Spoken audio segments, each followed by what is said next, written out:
Bom dia a todos. Vamos começar então a nossa terceira aula de conteúdos e métodos do ensino de ciências. Estou gravando aqui, tudo bem, povo? Gravando, Sim, professor.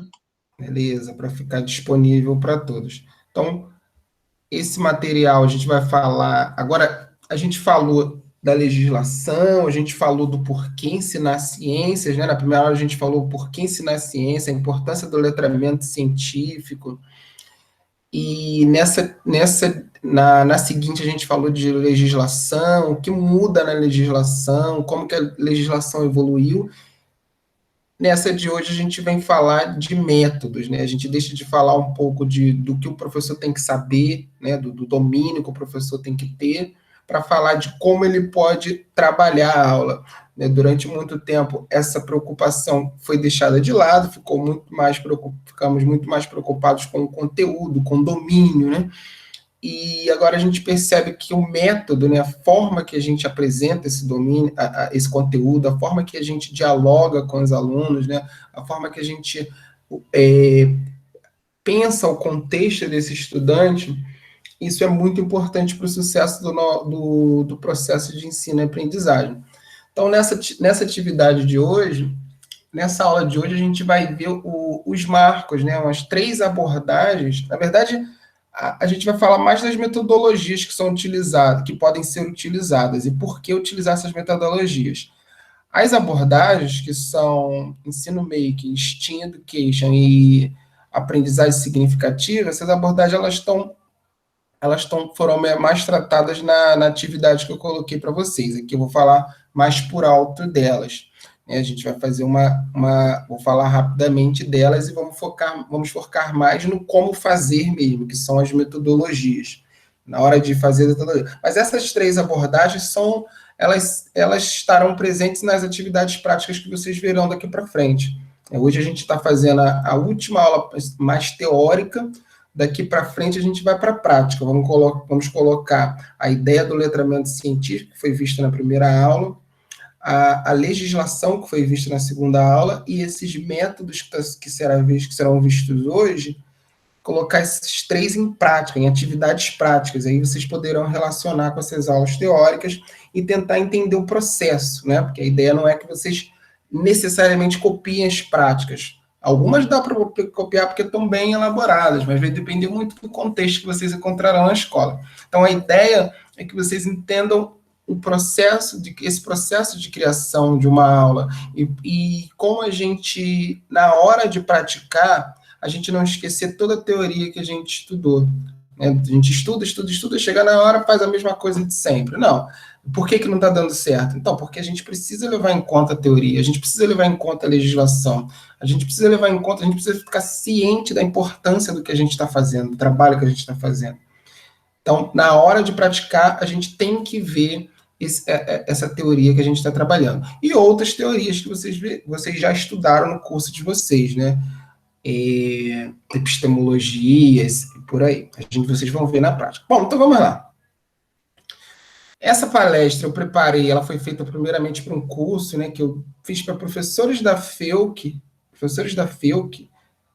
e aí eu adaptei aqui porque é bem a abordagem que eu queria tratar com vocês. Então eu fiz pequenas adaptações, mas vocês vão ver que eu estou falando aqui como se fosse já para professores.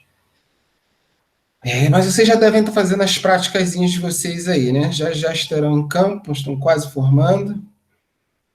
Vamos lá. Primeiro eu quero... gente, olha só, nessa aula eu vou precisar da participação de vocês. Não vai funcionar se vocês não participarem. Aí vê aí que não precisam ficar preocupados, como já viram nas nossas outras aulas, não precisam ficar preocupados de que tem que falar certinho, não. Precisa falar até para a gente ver. Já que a gente está falando de contexto, precisa ver qual é o contexto de vocês. E aí, a partir daí, a gente dialoga. Então, primeiro eu quero que alguém responda essa primeira pergunta.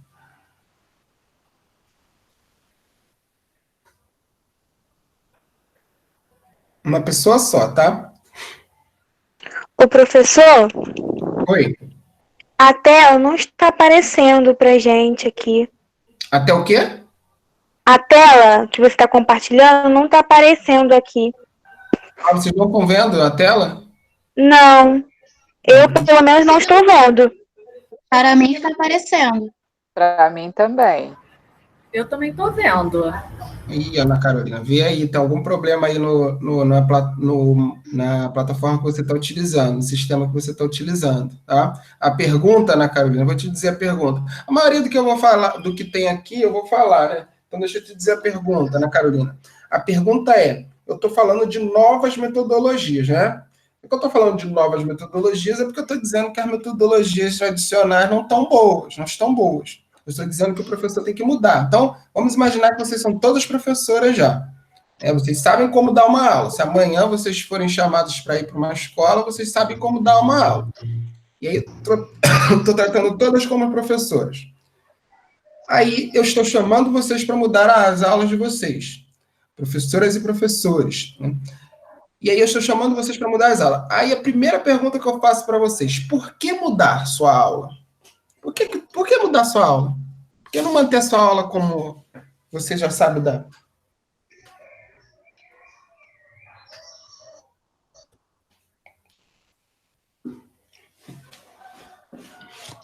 Então, oi, fala. Partindo da ideia que nós damos uma aula tradicional, eu acredito que mudar a aula seria necessário para fazer com que a metodologia seja uma metodologia mais interativa e que chame mais a atenção dos alunos. Muito obrigado, Isabelle. Adorei sua resposta. Alguém quer completar, colocar mais alguma coisa? Quer ampliar um pouco o que a Isabelle falou? Professor, apareceu aqui para mim agora.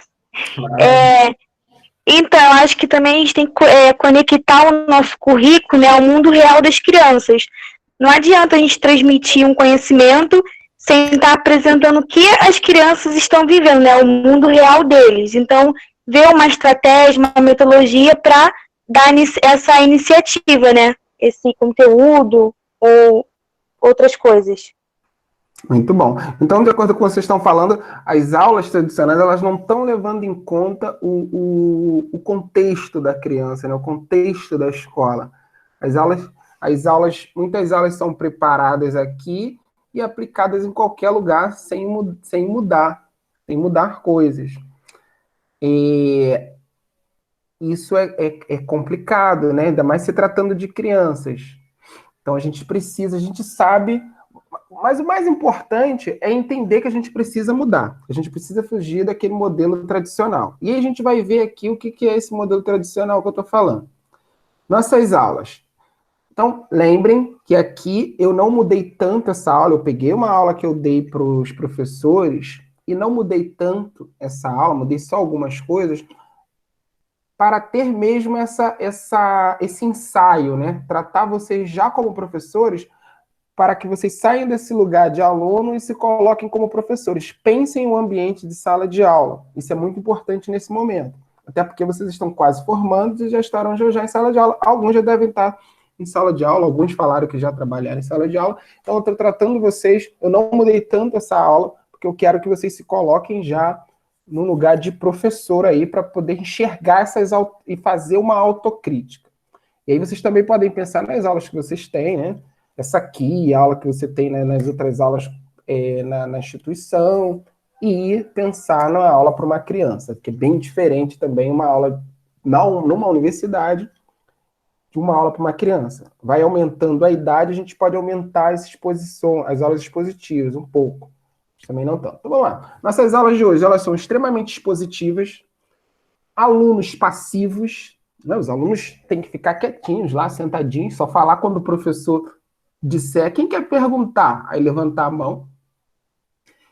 Por quê? Até porque você quer concluir aquele conteúdo. Se o aluno ficar interrompendo toda hora, mesmo que seja para fazer pergunta, muitas vezes não parece interessante para o professor mais tradicional. Alguns alunos até mesmo deixam de se manifestar, de falar, de perguntar, de se movimentar, porque entendem que podem estar atrapalhando o professor. Então, e é isso justamente que eu quero tirar aqui com vocês. Eu quero que vocês me interrompam a qualquer momento. Em qualquer momento, mesmo se eu estiver dando aula para vocês presencialmente, se a gente voltar ainda, né? Eu imagino que a gente não vai voltar ainda esse ano, espero que não, né? Mas tanto aqui, tanto em qualquer lugar que eu estiver trabalhando com vocês, eu quero que vocês não fiquem nessa forma de achar que vai incomodar se manifestar porque entende que o seu questionamento é simples. Jamais.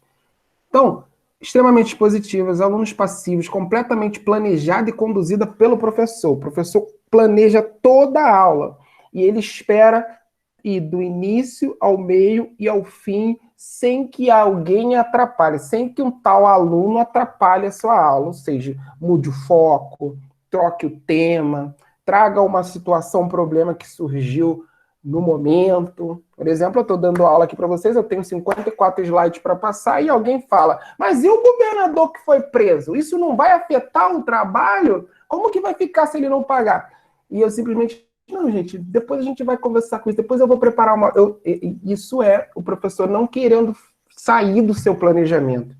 Ele está perdendo aquela possibilidade de expandir o debate e sair do seu... Eu lembro que eu trabalhava no ensino médio numa escola, no Eric Santa Cruz, e tinha uma época que estava um debate muito grande sobre a questão da mulher, né? A questão da desigualdade de gêneros que a gente vive no país. Hoje o debate está mais forte, alcançou muitas mulheres, muitos homens, muitas pessoas, mas acho que naquele momento estava crescendo isso. Então, tinha debates calorosos em sala de aula. Eu chegava em sala de aula, tinha uns alunos, principalmente os alunos, não todos, mas alguns alunos que tinham... Lembro de um aluno que queria, só pensava em ser militar, hoje ele está sendo militar, e ele meio que desrespeitava algumas outras disciplinas. A minha, ele estudava sério, porque ele queria ser militar e tinha que mandar bem em física, né? Eu dava aula de física lá. Então, eles, quando tocavam num certo tema polêmico, né, que era desrespeitoso às mulheres, eu parava a minha aula de física e discutia aquilo com eles. Às vezes, ficava 5 minutos, 10 minutos, eles geralmente paravam. E aí, me foi falado que aquela galera estava perturbando a aula da professora de sociologia. Eu fiquei surpreso quando soube que em uma das aulas a professora preparou uma aula, a professora muito boa, tá? Preparou uma aula todinha sobre um processo do mercado, sei lá, blá, blá. Aí no meio da aula esse aluno fez uma provocação machista. Aí o que ela falou, que é o exemplo que eu queria dar para vocês, olha só, eu vou preparar uma aula para a gente discutir isso. E encerrou o assunto ali. Encerrou. E eu sei que eles tiveram problemas, que muitas vezes ele fazia isso, e parece que ele percebeu essa limitação da professora, de querer seguir o seu planejamento. Então ele ficava provocando, só que chegou uma hora que eles tiveram problemas graves, problemas sérios, né, na sala de aula. E eu até tentei intervir, mas na minha sala, já que na aula dela ela não se permitia esse desfoque, esse sair do planejamento. Então, essa aula, o professor planeja tudo do início ao fim e faz de tudo para seguir o seu planejamento. Isso é uma aula tradicional. Professor com foco central. O foco nessa aula tradicional é no professor. É todo mundo virado, olhando para o professor e vendo esse sol irradiar irradiar sabedoria. Então, parece que isso é uma situação natural, mas não é. A gente vai ver que não precisa ser assim. A aula é teórica demais. A aula é muito teórica. Não se vai para a prática, ou pouca prática. Quando você vai para a prática, é que você para em algum momento e faz uma experiência rapidinha. Né? A aula não é focada numa situação prática. Né? Então o aluno fica, mais uma vez, passivo. E transmissora de conhecimento. Né? O aluno, a ideia é que o professor chegue ali e transmita muito conhecimento. Ele transmite conhecimento. Essa é uma ideia ruim que Paulo Freire foi um dos principais contestadores. Eu espero que vocês já tenham lido Paulo Freire, Pedagogia do Oprimido, por exemplo. Então, essa ideia de transmissão de conhecimento, ela está presente nessa aula tradicional. E é uma coisa que você faz no automático. Você não pensar no planejamento dessa aula, não pensar em novas metodologias, não pensar em tirar o foco de você, não pensar que o aluno que produz o conhecimento, não é você que implanta conhecimento nele. Você traz conteúdos que confrontam com com o contexto dele, com as experiências deles, e a partir disso você tenta ajudá-lo a produzir esse conhecimento. Então, não é você que abre a cabeça dele e joga ali um monte de... ele quietinho ali e joga um monte de conhecimento. Então, as aulas tradicionais, elas são isso. A gente faz aulas tradicionais de vez em quando. Você vai fazer uma palestra. Você precisa fazer uma palestra, aí, lógico que não é para criança, né? Se você for fazer palestra para criança, tem que ser de 5 minutos. Se no Fundamental 1, a criança não vai ficar te ouvindo meia hora. Agora, se você vai fazer uma palestra... para o ensino médio, precisa ser um formato de uma palestra, porque você quer abordar uma hipótese, o desenvolvimento daquela pesquisa e os resultados que você encontrou. Aí é outra história, você precisa que seja nesse estilo tradicional. Mas as aulas normais, as aulas do seu planejamento, do seu plano de ensino, elas têm que fugir desse quadro. E você pode trabalhar, você pode fazer com que o aluno produza conhecimento sem estar preso a essas características que a gente falou até agora. Alguém quer comentar até aí alguma característica dessa? Quer acrescentar alguma coisa que eu não coloquei aqui?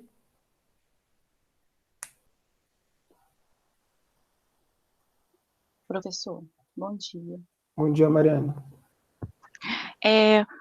Eu acho que, assim, o que realmente acontece, né, conforme até o senhor falou mesmo, o professor muitas vezes fica transmitindo simplesmente o conhecimento porque é muito mais cômodo para ele, né? Perfeito. Ele fica naquela zona de conforto e é mais fácil falar em uma aula do que realmente até te explicar o conteúdo, mas fazer práticas, né? Porque conforme o senhor falou no ensino fundamental, as crianças não vão ficar ouvindo muito tempo. Então, eles precisam de coisas que eles consigam manipular para, assim, eles estarem fazendo, para a aprendizagem ser significativa para eles. Exatamente, Mariana, muito bom. Mais alguém quer falar? Completar o que eu falei, o que a Mariana falou?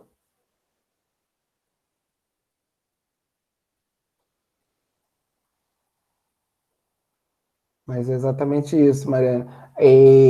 Então o professor acaba ficando preso. Mas às vezes, como a Sônia falou aqui, como alunos podem ficar na sala sem interagir com o professor? Pois é, Sônia, mas às vezes essa interação é uma interação meio que enfática, né? O professor, e aí, entendeu? O que vocês acham? Você acha que é isso? O que eu faço se acontecer isso? Então, o professor aumenta o nível de interação, mas continua com foco nele. Os alunos passivos só podem falar quando ele pede. Né? A gente faz... Agora, é uma aula que traz essa ideia de conforto do professor, porque ele controla tudo, e não se vê perigo, mas traz alguns perigos, porque essa ideia de transmissão de conhecimento, o professor preparou uma aula, utilizou, se ele trabalhar com essa ideia de que ele vai irradiar conhecimento, ele prepara uma aula, né? A professora prepara a aula dela, faz as suas pesquisas, consulta os seus materiais, quando chega lá, vou mostrar tudo isso para o aluno consulta o Google ali e vê uma outra fonte. Não, tu quebrou a professora, porque ela se baseou na ideia de que ela vai transmitir conhecimento. Aí vem um aluno e fala de uma outra fonte que ela não consultou. Se ela está baseada na ideia de que ela transmite conhecimento e o aluno consulta no Google, vê outra fonte que ela não consegue, quebra todo o planejamento dela. Quebra o plano, porque a ideia dela transmitir conhecimento, tem outra pessoa transmitindo conhecimento na sala, então precisa mudar essa forma de trabalhar. Deixa eu ver aqui o que a Laís Oliveira... Fala, Mariana. Os professores ficam inseguros, né? Aí ficam realmente com dificuldade em fazer adaptações, né, do conteúdo. Muitas vezes ele vai lidar com aquele conteúdo, mas por não ter preparado nada, ele não sabe como lidar naquele momento, né? Aí prefere dar continuidade. E realmente isso não facilita a aprendizagem. Então, mas isso é perigoso para o professor. Professora Mariane, vamos falar, Mariane é professora conteudista, tradicionalista e transmissora de conhecimento. Eu vou chegar lá e vou mostrar para os alunos que eu sei tudo. Eu vou falar sobre o planeta Marte. Aí chega lá, você está falando, meu aluno levanta. Não, professor, eu vi ontem no Discovery Channel que não é essa a natureza da superfície de Marte. Na verdade, acontece isso. E aí, você se preparou para ser conteudista, não para dividir com os alunos esse espaço de falar de conhecimento, e vem um aluno de contrário. Muitos professores se desarmam e não sabem o que fazer. Vou contar mais um exemplo que se enquadra nisso. Eu dando aula, já tem uns 10 anos, uma professora muito boa, é minha amiga de Face, muito boa, ela passou por um problema desse. Ela estava dando aula, professora de português, e aí ela escreveu, parece que ela escreveu tesoura com Z, né? Ela escreveu tesoura com Z. Acho que era essa a polêmica. Então, rapidamente, um estudante chegou e falou assim, professora, tesoura não é com S? Aí ela, hã? Aí outro aluno, antes dela responder, falou assim, professora, tesoura é com S. Ela, não é nada, tesoura é com Z. Ela nem sequer permitiu que o estudante soubesse mais que ela sobre isso, porque ela é conteudista. Ela acha que ela tem que acumular conhecimento e expandir para os alunos. É uma armadilha isso, é uma armadilha. A gente tem que preparar as aulas para que o aluno se sinta um pesquisador e que ele também possa trazer informações interessantes. E mais ainda, a gente precisa mostrar para ele que só ter informação não é suficiente. Você precisa transformar isso em conhecimento, você precisa ser capaz de analisar se essas informações são coerentes ou não, duvidar das fontes. Mas vamos lá, deixa eu ler aqui o que o pessoal está falando.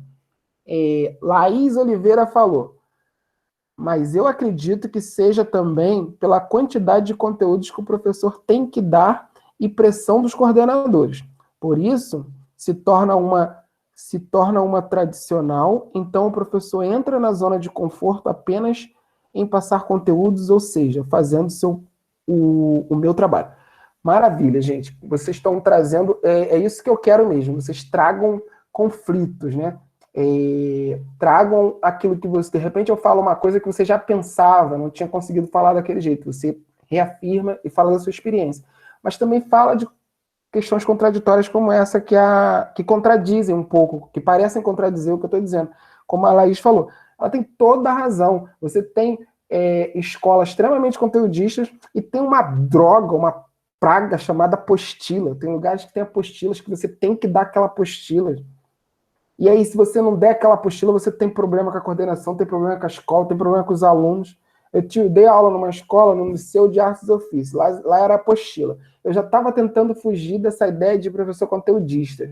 Algumas coisas eu vi que era totalmente desnecessário, descartável.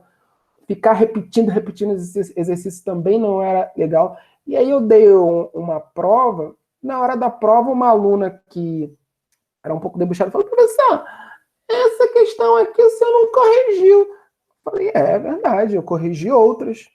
Não corrigia. Eu só tenho que corrigir todas as questões da apostila. Bom, eu fiquei um pouco irritado com a postura dela, né? Mas a gente resolveu lá a situação. Mas o foco que eu estou pegando aqui é o que a Laís falou. A aluna com a ideia tradicional de que o professor tem que passar tudo aquilo que está na apostila. Aí o professor corre, o professor fazer uma atividade, às vezes, prática, você consegue, o professor talvez ache que ele só vai conseguir abordar uma parte do conteúdo, e aí, dando uma aula teórica, ele consegue falar de muito mais coisas. Então, a ideia dessa aula de hoje é justamente mostrar como a gente pode ser bem amplo, bem intenso, sem ter foco no conteúdo, né? E permitindo com que o estudante ele tenha a liberdade de saber no que quer aprofundar. E aí, a gente vai ter a nosso favor a legislação, a mudança da legislação, né? A BNCC ela vai exigir uma mudança nesse foco. O Enem, ele é diferente do vestibular. Ele já não faz com que a pessoa fique preocupada em fazer 500 exercícios sobre a área de superfície, porque o Enem tem uma outra abordagem. E a BNCC vai ser obrigatória a partir de 2023, né? Inclusive o novo ensino médio, e vai ajudar você a se respaldar na hora de dialogar com a coordenação pedagógica. Deixa eu ver o que a Amanda colocou aqui. Por isso a importância de um planejamento flexível em que o docente consiga interagir com os alunos, independente do assunto. Exatamente, essa é a ideia. Um planejamento flexível é muito bom, é importantíssima a flexibilidade, às vezes vale mais a pena você fazer com que os alunos se engajem em algum tema do que você ficar lutando com eles para memorizar o que eles vão esquecer uma semana depois. Eu amei a BNCC, a Laís Oliveira está falando, pois ela também traz, antes de tudo, a vivência. Vai preparando a criança ou adolescente para receber aquele conteúdo. Perfeito. Vamos lá, gente, vamos seguir. Então aí está uma imagem da aula tradicional. Quanto conteúdo que saiu da cabeça desse professor para ir para o quadro. Olha os alunos, vê se não se encaixa aqui. Ó. Extremamente expositivo, alunos passivos, completamente planejado pelo professor, né? Foco central no professor. Tem algumas que tem até um púlpito aqui, o professor fica um pouquinho mais alto, fica no altar. Teórica demais, só pelo quadro dá para ver que isso é teórico pra caramba. E é focada na ideia de transmissão de conhecimento, né? Com esse quadro aí, o que ele vai poder fazer, e falando, é transmissão de conhecimento. Lógico, gente, que tem professores que tentam fugir um pouco disso. Mesmo com somente esses recursos, eles tentam fazer algumas coisas a mais, né? Não existe só os extremos, existem várias nuances, né? A gente está pegando extremos aqui para ficar claro o que precisa ser mudado. Essa não é a cara da maioria de suas aulas? Lembra que aqui vocês são todos professores já. Olha o dedão apontando para você. Essa não é a cara da maioria de suas aulas? Então vamos utilizar as TICs, né? Tecnologia da informação e comunicação. Vamos utilizar data show, vamos utilizar computador, vamos utilizar vários recursos. Olha aí, ó, quantos recursos a gente tem para fugir da aula tradicionalíssima. E aí, aqui uma aula na FEUC utilizando TICs. Mudou muita coisa? Esse quadro aqui mostra que se mudou muita coisa em relação ao que a gente chamou de tradicional lá em cima? Aí, fala, quem ligou o microfone aí? Não, a figura central continua sendo, no caso, o docente. E ali seria o palestrante. Exatamente, Amanda.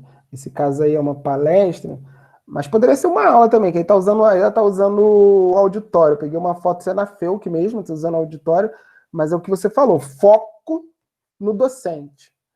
Foco no docente. E olha só o que ele traz ali, um data show. Os alunos ajudaram a preparar aquilo ali? Os alunos têm possibilidade de mudar alguma coisa ali? De desviar alguma coisa ali? Não, né? Fabiane, Sônia, Mariane. Na verdade, a aula foi totalmente planejada por esse palestrante. Ele vai conduzir seguindo esse caminho aí. O que mais que a gente tem de características da tradicional que a gente falou lá em cima, que tá óbvio que ali está mantendo? Transmissão de conhecimento, teórica demais, professor com foco, completamente planejado. Então a gente mudou essa aula por uma aula com tecnologia. Essa foi uma ilusão que teve há um tempo atrás, né? Os professores mais antigos lembram disso, que começou a falar de TICs, né? Que o professor tinha que colocar tecnologia da informação e colocar computação. Isso é uma crítica, porque a gente vai ver o seguinte, ó, já a gente vai ver. Voltando a olhar nossas aulas, aí aqui voltei, né? Vale ressaltar, você já toma algumas providências para criar aulas diferentes. Aqui uma aula que a professora falou, vai deixar todo mundo utilizar o celular. E aí? Resolve? Vocês já viram o professor que fala assim, eu deixo os alunos utilizarem o celular na minha aula. Isso resolve, isso melhora nossas aulas, isso transforma, isso produz uma melhor produção de conhecimento. Esses estudantes aí estão aprendendo mais do que aqueles que só tinham quadro, né? Estão produzindo mais conhecimento? Não necessariamente. Não adianta, porque eu estou tentando destacar para vocês aqui, que não adianta você levar uma coisinha engraçadinha para a sala de aula. E é exatamente esse foco de todas as práticas que vocês vão ver aqui. Espero que quando vocês verem as práticas, vocês consigam fazer conexão e façam um comentário lembrando dessas coisas que a gente está discutindo aqui. Você vai fazer um vulcão. Quem abriu o microfone aí, quer falar alguma coisa? Pode falar. Eu acho que o nosso foco tem que ser voltado para a metodologia, não para o recurso, porque não adianta você ter um recurso muito tecnológico se você não sabe usar, porque você vai continuar em uma aula tradicional e os alunos não vão conseguir se desenvolver bem, como se desenvolveria em uma aula mais interativa, uma aula mais dinâmica. Você falou tudo aí, Isabelle. Era exatamente isso que eu queria falar. A abordagem das nossas práticas, espero que vocês vejam isso lá na frente, é exatamente utilizar o recurso como recurso, e não como foco da aula. A ideia não é transmitir, né, não é mudar o foco um pouquinho do professor para aquele recurso, seja ele tecnológico, seja uma garrafa PET, seja lá o que for que a gente vai utilizar. O recurso, ele é um recurso para poder auxiliar no desenvolvimento da aula. Você não pode achar que, eu vou mostrar esse aplicativo para os alunos, que é fantástico, que eles vão ficar doidos. Eu tenho um amigo que é professor, meu amigo, ele tem várias ideias bacanas, mas lá atrás ele começou com umas ideias de tentar inovar. E aí ele veio, eu tenho um site aqui que é igual ao Facebook, os alunos vão adorar, é Edmundo. Acho que é Edmundo o nome. Eles vão adorar, a gente vai trabalhar e dá para colocar atividades. Eu olhei e pensei, caraca, será que isso daí muda mesmo a produção, o diálogo, a ação dos alunos? Aí eu fiquei observando. Aí os comentários que eu ouvia dos alunos, nossa, você não vai usar aquele de um mundo do professor, não, que negócio chato. Por que não foi?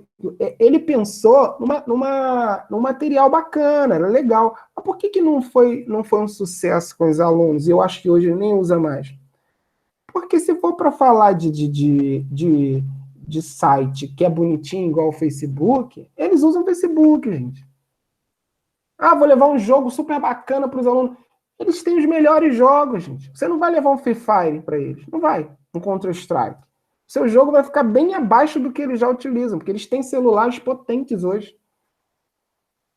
E se for uma escola particular rica, então? Aí você prepara uma aula numa escola muito pobre, esses alunos não têm celular, não têm acesso, então vai ser uma novidade para eles poder mexer no celular, poder mexer no computador.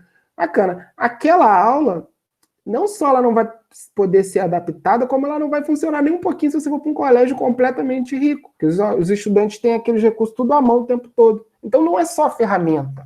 Né? É como falou a Isabelle, você tem que pensar numa metodologia que utilize aquilo como uma ferramenta para chegar no seu objetivo da aula, e não transformar aquilo como uma grande atração. Até porque também, mesmo se for uma grande atração para eles no primeiro momento, se você não mostrar para eles que aquilo ali ajuda a produzir conhecimento, ajuda eles a entenderem melhor o processo, eles vão enjoar daquilo rapidamente, não vai funcionar para uma outra abordagem. Bom? Algumas ações metodológicas apresentadas aqui não são novidades para você. Então, lembrem-se disso. Eu não estou contando nada de novidade aqui. A gente só está organizando e tentando mostrar para vocês como as pessoas estão tentando fazer mais organizadamente esses novos planejamentos. Na verdade, a parte teórica, então, vocês já conhecem todos, já estudaram na faculdade. Mas que orientação você seguiu? Apesar de você conhecer... que orientação você seguiu? Se você não seguir orientação, você pode ficar batendo com a cara, né? Será que você pegou algo moderno e fez aula tradicional? Será que seguindo algumas orientações suas aulas alcançariam melhor seus objetivos? A ideia é essa aqui, é mostrar para vocês metodologias, ou seja, orientações que podem ajudar você a planejar melhor a sua aula.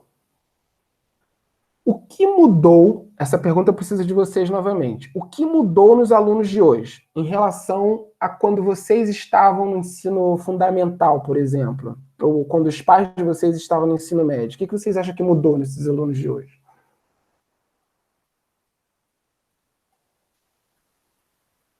Professor, bom dia. Bom dia.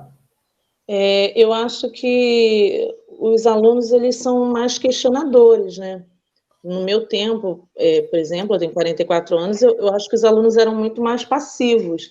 Hoje, com a quantidade de estímulos que existem, não adianta só o professor dar essa aula tradicional e questionamentos sempre vão haver, ainda que o aluno ele não abra a boca, não levante a mão na sala de aula para perguntar, mas ele vai para casa com aquele questionamento, ele não vai se saciar só com aquilo ali que é apresentado. Eu acho que isso mudou muito nesse tempo. Não sei se eu tô certa, mas é o que eu penso, né?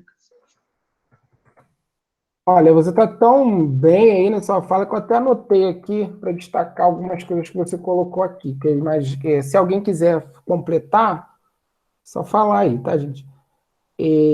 A Fabiane falou mais questionadores, menos passivos, questionadores, né? Questionadores e buscam mais informações e conexões. Essa é uma grande diferença do aluno de hoje para o aluno, são grandes diferenças dos alunos de hoje para os alunos de ontem. Então, aqui era uma atividade para ser feita em grupo, mas se a gente estivesse em sala de aula, né? Aqui a gente demoraria horas para poder fazer, se organizar isso em grupo. Até tenho técnicas para fazer isso, mas somos muitos e a gente demoraria muito tempo para fazer isso aqui em grupo. Então, vamos só pensar. Responda em grupo de 5. Como são os alunos de hoje? Aí a Fabiana já ajudou a gente aí, né? Aqui tem um quadro de alguns estudantes, né? A gente tem que pensar desde a escola, tudo que a gente está falando aqui tem que ser válido. Por isso que a gente não está falando de repetir receita, mas de pensar em orientações, porque tudo tem que ser válido, da escola mais pobrezinha, lá do município mais pobre do Rio, até a escola mais cara da capital, né? Ou de São Paulo. Então, a gente tem que pensar em orientações que sirvam para você construir um plano de aula, uma sequência didática. Crianças de hoje têm acesso rápido e fácil às informações. Não adianta, que antigamente a gente tinha que chegar em casa, quem tinha, procurar uma enciclopédia para poder ver aquilo que o professor falou. Hoje não. Com celular, rapidinho, você tem as informações mais rápido. Não quer dizer que você constrói conhecimento ali. Tem informação, não é tudo. Até porque muitos sites estão ali para confundir. Né? Tem sites que estão ali para te confundir, para te desorientar. Pesquisa agora transgênico, que você vai ver de absurdo, né? Se você tiver uma informação um pouco ampla sobre isso. Vamos lá. Muitos não apresentam um pensamento linear estrutural, que a Fabiane falou aí, né? O aluno vai tentar fazer conexões, ele não pensa, primeiro vem o A, depois vem o B. Não, ele faz conexões com as coisas, ele sintetiza, ele confronta, né? Ele pega essa informação da professora está falando aqui sobre células e confronta com o que foi falado sobre vírus, sobre a gripe espanhola. Ele tem um pensamento menos linearmente estrutural, de que vai crescendo, que vai montando como tijolinho. Não, ele faz ele tem um pensamento mais complexo. Eles são questionadores, como a Fabiane falou, e muitos não são submissos. Eles não querem, às vezes ele nem sabe o porquê não quer, mas ele não quer simplesmente ficar ali ouvindo aquele professor o tempo todo. Ele quer espaço, né? Então você vê aluno falando bobeira, falando gracinha, querendo chamar atenção, querendo falar tanto quanto o professor, e seja de várias formas. Aquele que quer aparecer aparecer no sentido de ser notado, né? Como um muito esperto, que sabe coisas maiores e melhores que o professor, desde aquele que quer simplesmente fazer barulho e se destacar. Então, eles não são muito submissos. A maior parte dos nossos problemas de disciplina está nessa questão, que eles não querem ficar ali passivos o tempo todo só com o professor como estrela. Né? Eles se acham uma estrela e só o professor ali brilhando não é legal. Ô, professor. Oi, pode falar. Desculpa te interromper. E eu vejo também que, independente da série, né, que os alunos estejam, essas conexões eles fazem com a própria vida deles, com o cotidiano de vida, da família. E se aquilo não fizer sentido, eles não querem dar atenção, eles não querem se enquadrar aquilo ali. Aquele ensinamento ele tem que fazer sentido para eles de alguma forma, né? Porque senão a atenção, eles vão desviar a atenção e não querem mais saber do conhecimento.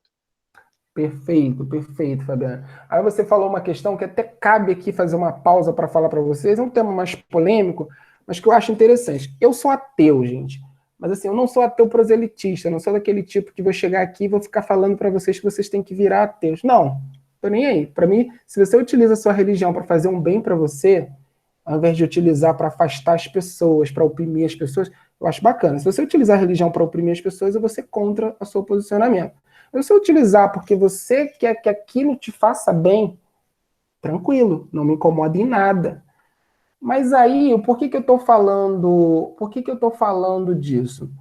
Porque em alguns momentos, eu não falo disso para os alunos, mas acaba que um ou outro descobre, e aí faz pergunta assim, sabe, para meio que para ver como eu me coloco naquela situação. E que perguntas sobre questão criacionista, né? A questão E aí, o que cabe? Cabe é você entender que aquele sujeito teve uma criação religiosa, onde em muitos lugares religiosos, se toma ao pé da letra aquele documento religioso e não se abre para outros questionamentos, coisas que pareçam confrontar aqueles dogmas ou aquilo que está escrito. E a ideia não é o professor entrar ali numa posição de, isso aí é tudo besteira, o que eu estou dizendo aqui é verdade. Não, a ideia é que o professor mostre o processo científico, mostre que a ciência não apareceu, não surgiu para se opor à religião, não é essa a ideia. Eu, no meu caso, inclusive, eu falo de amigos meus que são doutores, enfim, são professores e são evangélicos, e são cristãos, e são candomblecistas, e são religiosos, né? Então, a ideia não é exatamente isso que você, Fabiane, falou, respeitar o contexto do estudante, né? Ele vai querer confrontar aquilo com as suas próprias experiências. Ele sempre soube que Deus criou o mundo de uma hora para outra. E aí eu simplesmente chego e falo, esquece isso. A verdade não. Eu preciso mostrar para ele como que foi o desenvolvimento da ciência, que ela não surgiu como uma outra religião, que ela não tem nada a ver com religião, como que é o processo científico, como que muitos entendimentos da religião foram mudados com o passar do tempo, né, que eles acreditavam em certas coisas, mas com o desenvolvimento da história, da ciência, da sociologia, algumas lideranças religiosas mudaram essas concepções e mostrar para ele que não são opostas, são formas diferentes de pensar e que cada uma tem o seu papel. Então a ideia é essa, não dá para a gente simplesmente negar a experiência do estudante, a experiência de vida, principalmente falando de criança, gente. Criança, o pai candomblecista, a mãe candomblecista leva a criança para o terreiro do candomblé, ele nasce ali dentro, a religião já acorda como religioso. O pai católico, a criança já entra lá como é que é? Catequese, né? Como é que é o nome? Eu fiz isso, mas não lembro. Faz lá a catequese. O evangélico também, a criança já, quando abre os olhos para o mundo, ela já está no mundo religioso. Isso aqui eu estou pegando um ponto polêmico, mas em particular. Não são todas as polêmicas que envolvem a religião, não. Só peguei um ponto porque, quando a Fabiane falou isso, me lembrou. Então, a experiência da pessoa, por exemplo, com temperatura, com calor, a gente precisa levar em conta a experiência da pessoa. Tá? Gostam de desafios, alunos gostam de desafios. Não pense que eles não gostam. Eles podem até torcer o nariz no primeiro momento, mas quando eles perceberem que podem superar alguns desafios, que é possível, que você pode ajudá-los, eles vão topar esse desafio. Vocês vão ver algumas práticas minhas mais para frente que envolvem muitos desafios. Que, como eu disse, no primeiro momento alguns torcem o nariz, mas depois todos se envolvem muito. Gostam de retornos imediatos. O aluno precisa de retorno. Você precisa mostrar para ele que isso é um diálogo, né? Você precisa mostrar para ele que quando ele traz o contexto dele, confronta com o conteúdo que você está trazendo, como que você consegue dar um retorno em relação a como que ele concebeu aquela ideia. Tecnologia, eu tinha uma escola que eu trabalhava, que o professor dava aula, a escola preparava a prova, e eu que era estagiário, corrigia a prova. Quer dizer, o professor nem sabia o que o aluno estava tendo de retorno naquela avaliação. E tecnologia abundante, né? Esse aluno tem tecnologia em tudo quanto é lugar, ele usa tecnologia para tudo, ver séries, tem vários casos que eu estou dando aula sobre um conteúdo, aí falando de conteúdo, né? Relatividade, por exemplo, e o aluno me vem com séries que ele assiste que trabalham muito bem aquele tema, que para ele a minha aula acaba sendo um aprofundamento. Por exemplo, falo de relatividade, os alunos falam de Flash, que eu nunca vi Flash, mas o que eu sei de Flash é pelas minhas aulas que os alunos citam. Professor, mas é por isso que o Flash acontece isso. Como é que é o Flash, gente? Me conta aí. Aí eles começam a contar, acontece. Então provavelmente nesse momento eles estão fazendo isso por causa disso, isso, daquilo. Aí eu mostro para eles que os comics geralmente respeitam bastante a ciência. Aí eles pegam na ciência as brechas que a ciência ainda não tem resposta. Então essas brechas, essa ideia de viajar no tempo, a gente não tem, a gente nem sabe se é possível cientificamente. Na verdade, a gente acha que não é possível. Mas como pega numa margem que a gente não tem resposta para aquilo, eles pegam aquela brecha justamente. Então, eles não contradizem o que tem, assim como modelos mais fortes e bem comprovados, mas eles pegam aquelas brechas. A ideia de buraco negro, que a gente sabe que existe, mas ninguém nunca foi lá ver. Então, eles exploram aquela brecha. Tem essa série Dark, que explora isso, né? Muito boa. Por que os alunos de licenciatura reproduzem as aulas tradicionais? Mais uma vez, eu preciso da resposta de vocês. Ah, Gabriela, verdade. Vamos lá. Por que os alunos de licenciatura reproduzem as aulas tradicionais? Agora, pensem como os estudantes de licenciatura. Talvez porque no tempo em que eles estudaram, na sua infância, as aulas eram tradicionais, então essa foi uma maneira que eles conseguiram reproduzir o que eles vivenciaram. Exatamente, a gente teve aula assim no ensino médio e na faculdade, gente. Vamos lá, vocês têm aula são de pedagogia. Quantos por cento, mais ou menos, de todo o curso que vocês fizeram até agora, exatamente, Thaís, foram ensinados assim? Quanto por cento das aulas que vocês tiveram até agora é tradicional? Não tem que ser 100% metodologias ativas novas, não.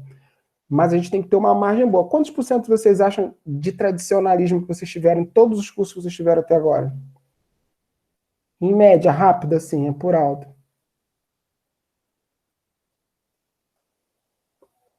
Mais de 70% das aulas foram tradicionais, no estilo tradicional? Eu acho que é muito mais. Se bobear, chega 90%. Renata. Alguém discorda da Renata, gente?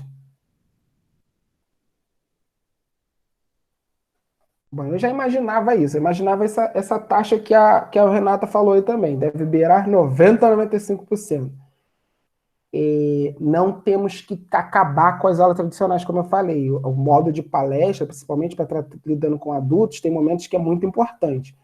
Mas como vocês vão ver, até nesse curso aqui, não tem nem 50% das atividades teóricas. Aqui hoje, vocês vão ver praticamente o fim das aulas teóricas. Depois a gente vai direto para a prática, mesmo fazendo à distância.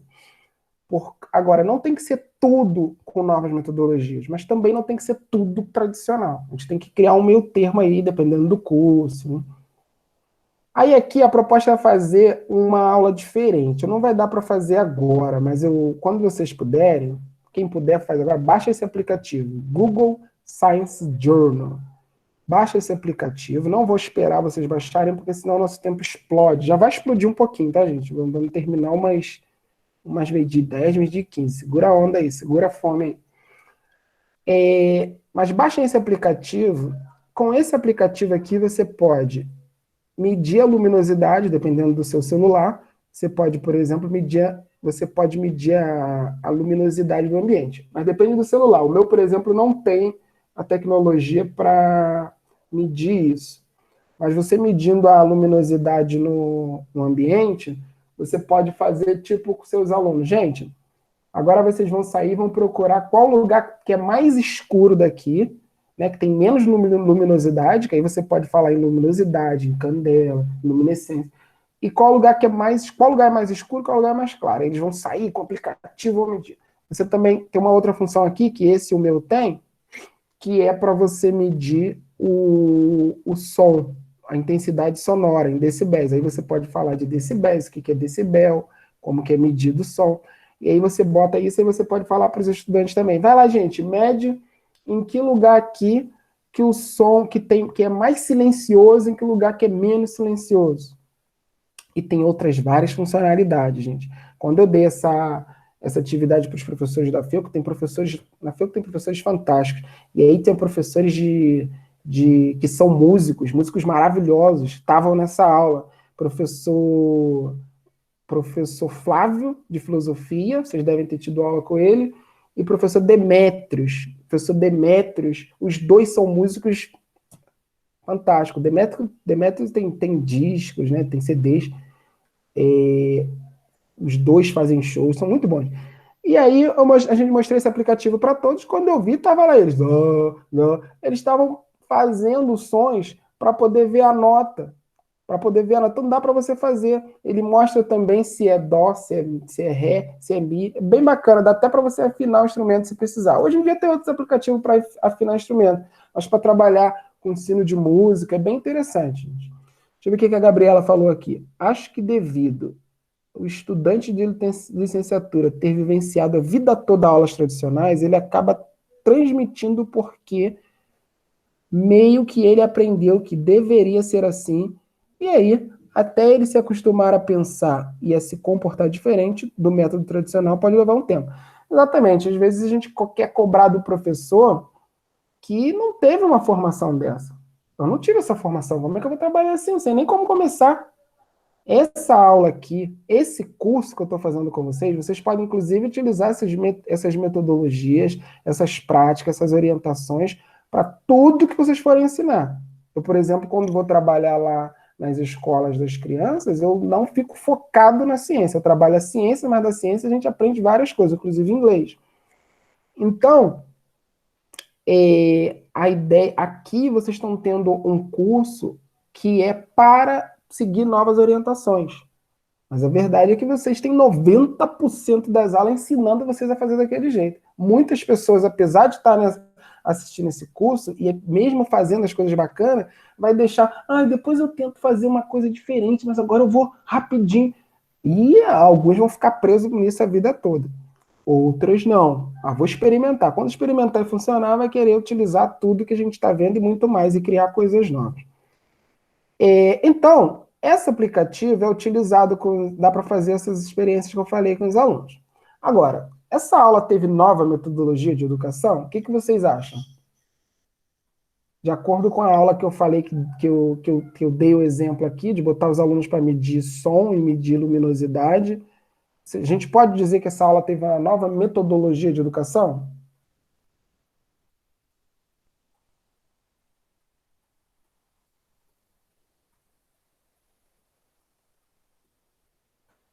E aí, o que vocês acham, gente? Sim ou não? Sim ou não? Pode dizer sim ou não, ou pode falar um pouquinho mais? Teve ou não teve uma nova metodologia de educação? Essa aula com o Google Science Journal. Teve ou não uma nova metodologia de educação? Mariane disse que sim. Alguém discorda da Mariane? Ou todo mundo concorda? Miriam disse que sim. Muito pouco, gente. Essa aula teve muito pouco de nova metodologia. Essa aula foi uma nova ferramenta. A gente teve uma ferramenta nova. Lembra que a gente discutiu lá em cima? Eu simplesmente peguei esse experimento, esse aplicativo, e mostrei como uma novidade para os estudantes. Como não é uma coisa que eles têm nos jogos deles, né, eles não têm isso, vai ser uma novidade bacana. Mas como eu não implementei isso numa atividade que eles precisassem utilizar isso para buscar conhecimento, essa ferramenta vai perder a graça já na próxima atividade. Agora, se eu coloco como uma ferramenta necessária para se conseguir alcançar algum entendimento, eles vão entender como um instrumento, uma ferramenta que você pode utilizar de vez em quando, e não como uma novidade tecnológica. Então, isso teve muito pouco de uma metodologia nova. Agora, eu vou dar um exemplo que eu falo para os professores, falei até para os professores de história numa palestra que eu dei para umas escolas, e elas concordaram que daria para fazer. Quer ver? Vamos supor que eu sou professor de história. Eu quero trabalhar lá a morte do Getúlio Vargas. Lembram da morte do Getúlio Vargas, né? Palácio do Catete. Eu poderia levar os estudantes para visitar o Palácio do Catete antes, fazer um mapeamento, pedir para eles fazerem um mapeamento do local, né, das salas, tudo. Chegar na escola, fazer novamente uma análise do ambiente, onde é o quarto, onde estava o segurança, que foi o primeiro que chegou lá, né, no quarto.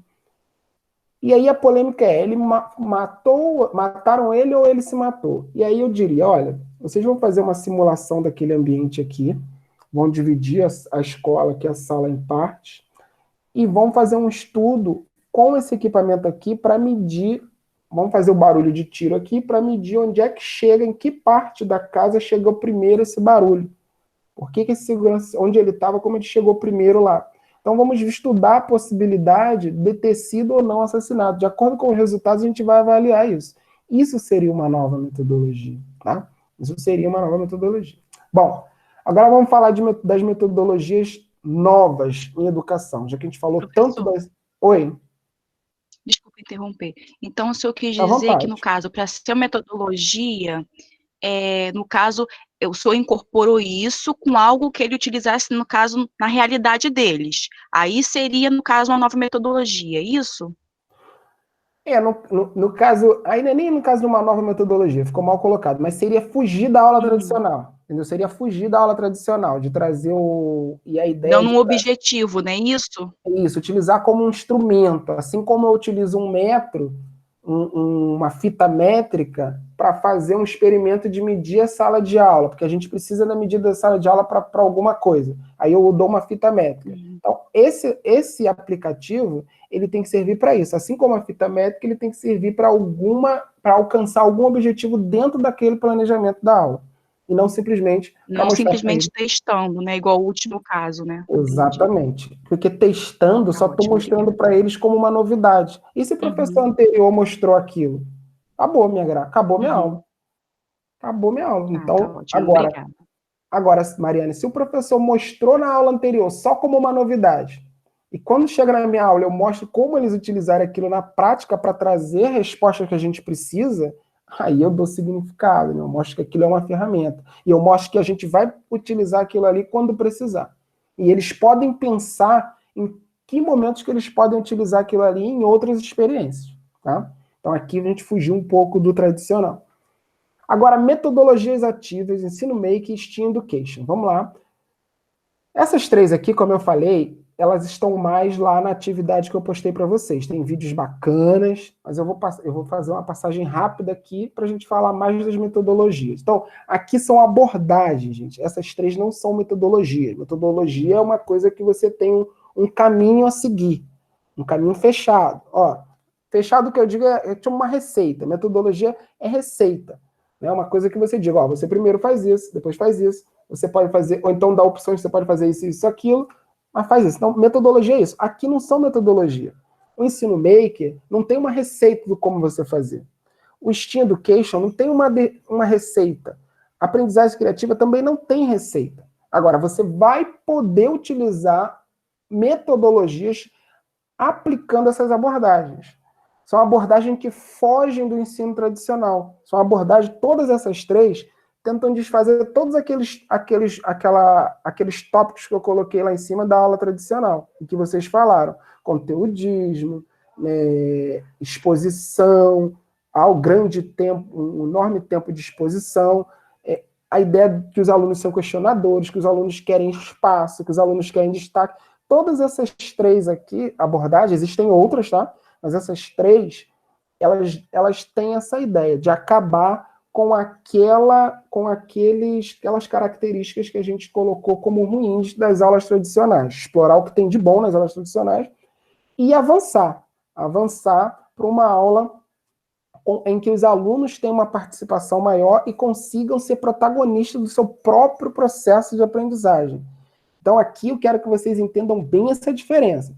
Uma coisa é a abordagem, outra coisa é uma metodologia. Você pode utilizar metodologias, mas você pode utilizar metodologias dentro de uma dessas abordagens. Você quer fazer um ensino STEAM, dentro do ensino STEAM você tem um projeto, um plano, uma sequência didática. Naquela sequência didática, em alguns passos da sequência, você vai utilizar uma outra metodologia para poder alcançar o objetivo daquela etapa.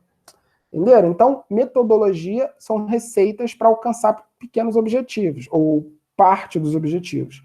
Agora, a abordagem é pensar o todo, como que você está educando o estudante. Então, o ensino maker, o estudante precisa meter a mão na massa, ele vai construir alguma coisa. É necessário que ele construa, é necessário que ele mexa.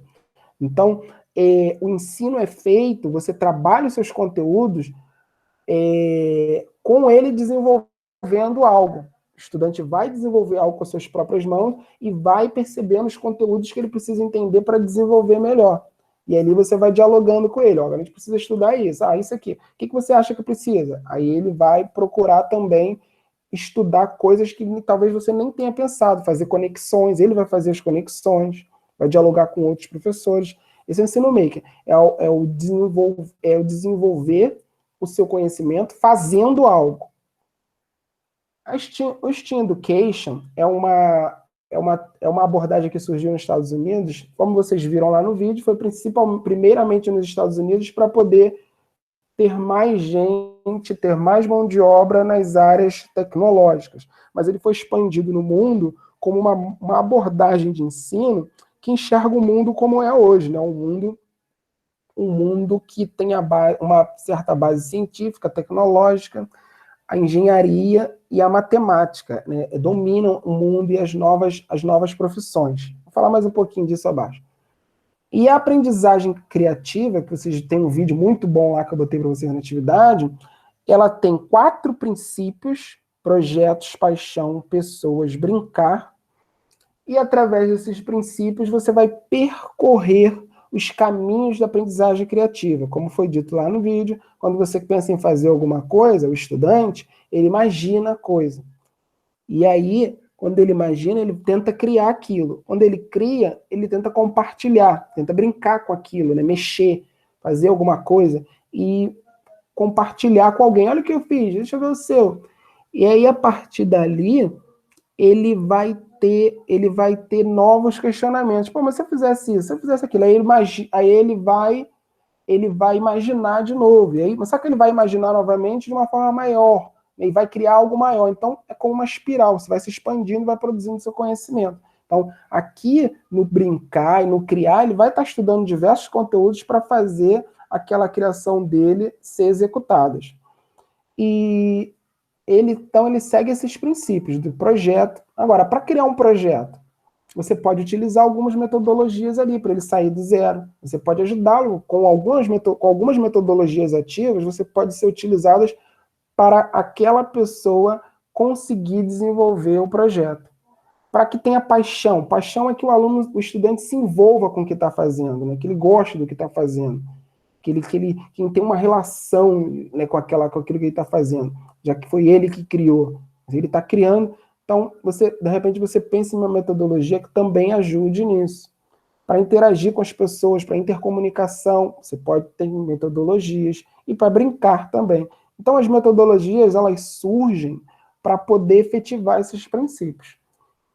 O STEAM Education, os pilares são esses, mas isso não exclui nenhuma. Primeiro teve o STEM, né, nos Estados Unidos, depois colocaram o A para não parecer que era uma coisa simplesmente exata, que na verdade não é. Você faz o STEAM com todas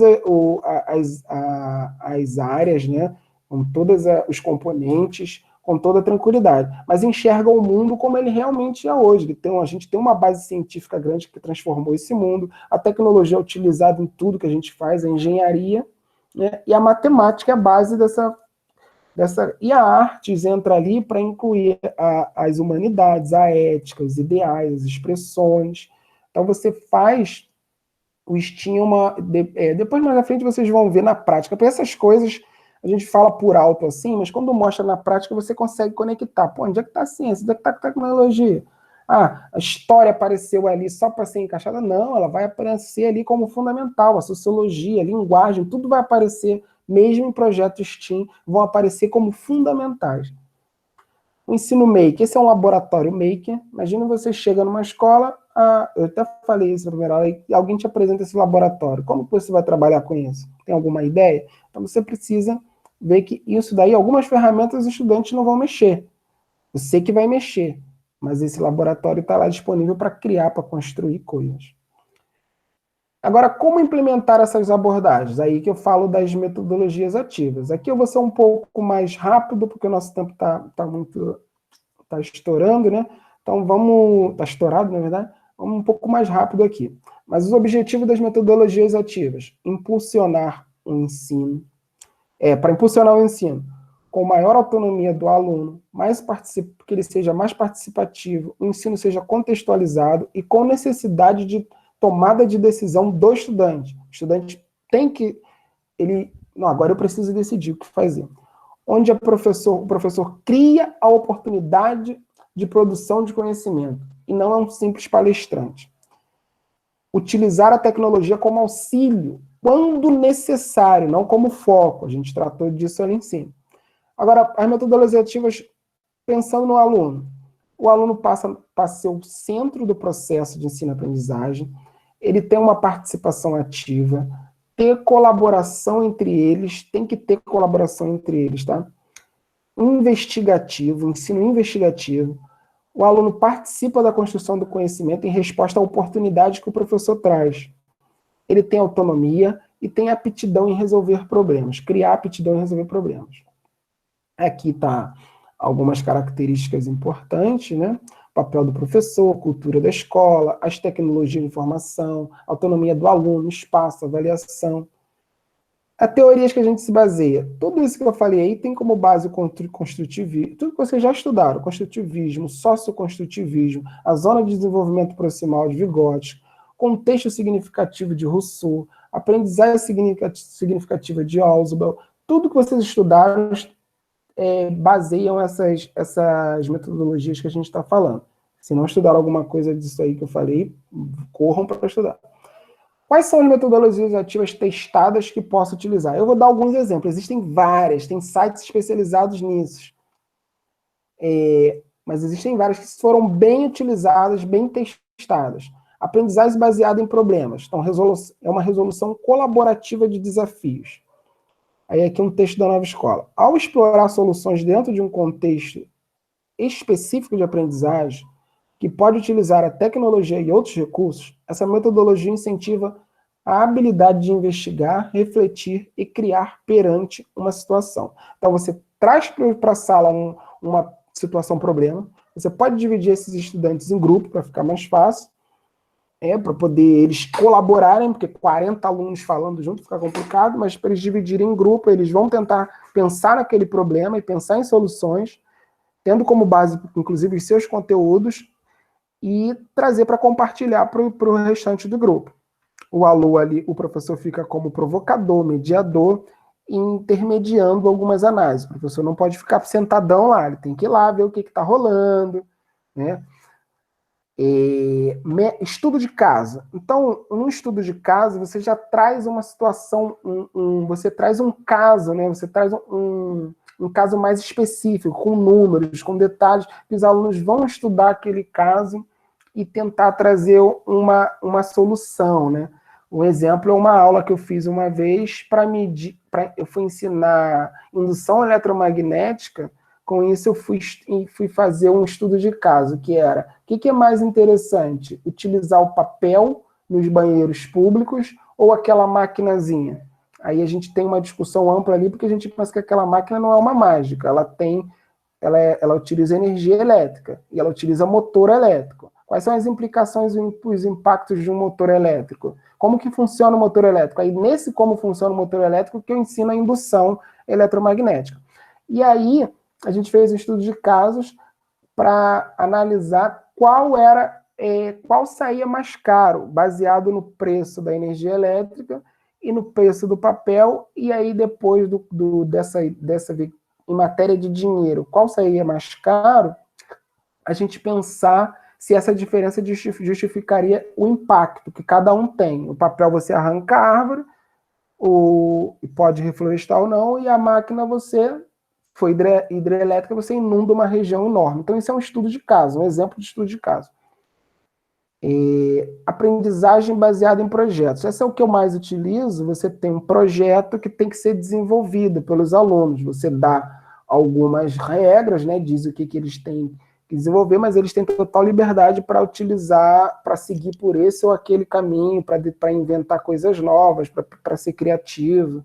Eles têm espaço para serem criativos, né? Você tem um projeto para ser desenvolvido, mas eles têm liberdade para chegar com um projeto bem diferente do outro no final. É bom fazer em grupo também. Essa é a base do movimento Maker, mas ele é um movimento Maker, então, é uma aprendizagem baseada em projeto, mas metendo a mão na massa, fazendo alguma coisa. Mais uma vez, o professor é provocador, mediador, intermedia análise e disponibiliza recursos.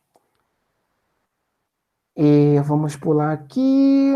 PBL, gente, tem um grupo na internet sobre aprendizagem em projetos, tem muitas ideias bacanas. Esse grupo é em inglês. Vamos pular. Sala de aula invertida. Você estuda um pouco em casa e vem para a sala de aula. Aqui, ó, Flip Class. É centrada no uso de tecnologia, especialmente vídeo, e tem como objetivo aproveitar melhor o tempo presencial e reduzir o número de aulas expositivas, aproveitando a tecnologia.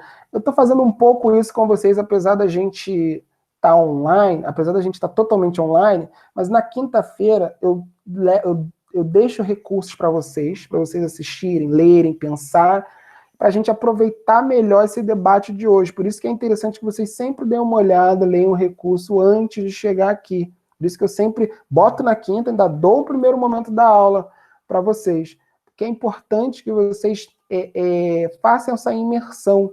Inclusive, a partir dessas provocações, desses materiais que eu coloco no início, sempre na quinta-feira, vocês podem pensar em outras coisas, vocês podem buscar outros recursos, ver outros, e hoje dar dica, dar sugestões, colocar. Então você consegue produzir mais, você consegue avançar mais. Então, sala de aula invertida, mais ou menos isso que a gente está fazendo. Na quinta-feira eu coloco recursos para vocês terem o primeiro contato com aquele tema que a gente vai debater, né, em pensarem, dialogarem, com liberdade e tranquilidade, você confrontar a sua experiência com aquilo, buscar novos recursos, para na sexta a gente fazer uma discussão mais ampla. É isso que a gente tem feito aqui. Isso é uma sala de aula invertida. Tá?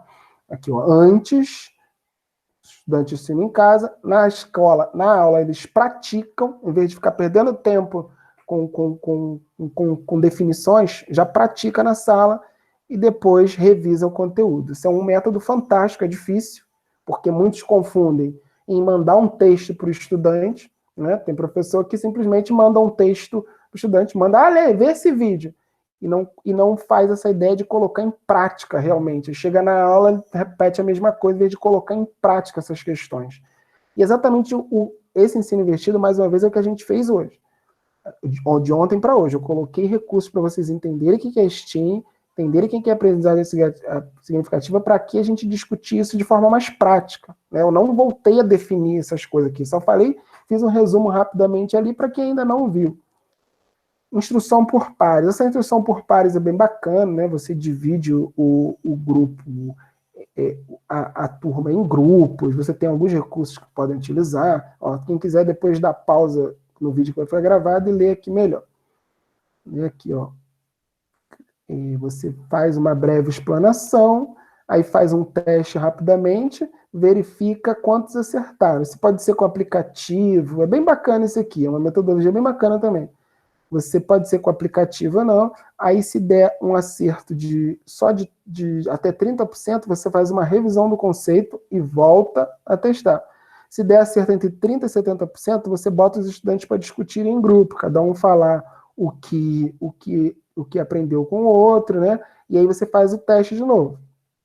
Se der acima de 70%, aí você faz uma pequena retomada e segue para novos conceitos. Aprendizagem por times também em grupo, ó, depois dei uma pausa aqui para dar uma olhada, também é bem interessante, a TBL. A gamificação é muito bacana, né? Então, ó, tornar os estudantes parceiros na elaboração de design, da gamificação, permitir segundas chances e terceira, promover feedbacks, tornar o progresso progressivo. E gamificação é bem bacana, tem cursos sobre isso. Isso aí dá um curso. A gamificação, robótica e gamificação dá um curso sozinhos.